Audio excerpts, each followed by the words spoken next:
చిన్న చిన్న స్కీమ్స్ని వదిలిపెట్టకుండా చెప్తున్నాం. పెద్ద పెద్ద గవర్నమెంట్ స్కీమ్స్ని వదిలేస్తామా? నెలకి 3,000, సంవత్సరానికి 36,000 రైతులకి పెన్షన్ అండి. అంటే ఇప్పుడు చాలా రకాల పెన్షన్స్ వగేరా ఏమొచ్చినా వీటన్నిటికీ యాడ్ ఆన్ అడిషనల్ అన్నట్టు. వీటిది ఇదే దీని దారి దీనిదే, దాని దారి దానిదే, అది కూడా వస్తుంది అన్నట్టు. కిసాన్ మానధన్ యోజన కేఎంవై అంటున్నారండి. గవర్నమెంట్ ఆఫ్ ఇండియా ప్రవేశపెట్టింది. చాలా కొద్దిమంది రైతులకే తెలుసు. అవగాహన లోపం వల్ల నష్టపోకూడదు ఏ ఒక్క రైతు అని చెప్పి నేను ఇలాంటివన్నీ కూడా ఇస్తున్నాను కదా. గవర్నమెంట్ స్కీమ్స్ అన్నీ ఇస్తామండి, బాగా ఇస్తాం. ఎందుకంటే గవర్నమెంట్లో ఉన్నాం కాబట్టి, పూర్తిగా స్టడీ చేస్తాం కాబట్టి. సరే, విషయానికి వచ్చేస్తాను. ఎవరు అంటే 18 సంవత్సరాల నుంచి 40 ఏళ్ల మధ్య ఉన్న రైతులు మాత్రమే అర్హులు. తిట్టుకోవద్దు మిగిలిన వాళ్ళు. అలాగే 5 ఎకరాల లోపు ఉన్న రైతులు మాత్రమే అర్హులు. భార్యాభర్తలకి ఇద్దరికి సపోజు ఎకరమో చెరో 2 ఎకరాలు ఉందనుకోండి, ఇద్దరు కూడా అర్హులే. ఇక్కడ ఏంటి ప్రయోజనం అంటే 60 ఏళ్ళు దాటాక రైతుల పరిస్థితి మీకు తెలుసండి. రైతులే ఉంది, అందరి పరిస్థితి కూడా ఎవరు చూసేవాళ్ళు ఉండట్లేదు. మరి ఆ రోజున ఆ డబ్బు ఎంత ఉపయోగపడుతుందో ఆలోచించండి. ఇక్కడ గవర్నమెంట్ ఏం బెనిఫిట్ ఇస్తోంది అంటే, మనం ఎంతైతే ప్రీమియం ఇస్తామో, ఆల్మోస్ట్ ఆల్ ఇన్సూరెన్స్ స్కీమ్ అండి ఇది. ఎంతైతే ప్రీమియం పే చేస్తామో, ఫర్ ఎగ్జాంపుల్ 20 ఏళ్ళ అబ్బాయి 50-55 రూపాయలు పే చేశాడనుకోండి నెలకి, గవర్నమెంట్ అంతే మొత్తం పే చేస్తుంది.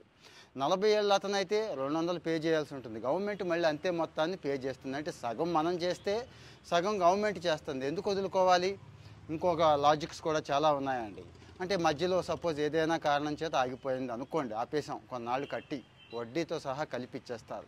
కట్టిన ఆయనకి ఏదైనా అయ్యింది అనుకోండి, నామినీస్ ఉంటారు కదండి, భార్య భర్తలు వగేరా, వాళ్ళకి ఇస్తారు.